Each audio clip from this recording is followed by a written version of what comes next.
இந்நாள் இனிய நாளாக அமைய ராமானுஜர் திருவடியை பற்றி பரந்தாமனை அறிவோம். தினம் ஒரு நாராயணீயம். 85வது தசகம்.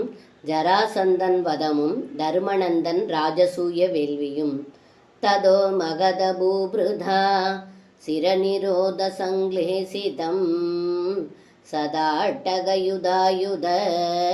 விதயமீச பூமி பிரதாம் அநாதசரணாயதே கமபி பூருஷம் பிராகினோ அயாச்சதச மாகத சபனமேவ கிம் பூயசாம்.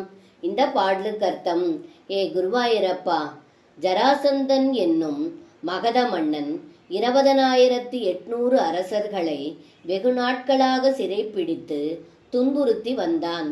அதனால் அந்த அரசர்கள் அநாதரக்ஷகன் ஆபத்பாண்டவனான தங்களிடம் ஒரு தூதுவனை அனுப்பி ஜராசந்தனை வதம் செய்யுமாறு வேண்டினார்கள் என்று இந்த பாடலில் பட்டத்ரி சொல்கின்றார். சர்வம் கிருஷ்ணார்ப்பணம். ஸ்ரீ குருவாயூரப்பன் திருவடிகளே சரணம்.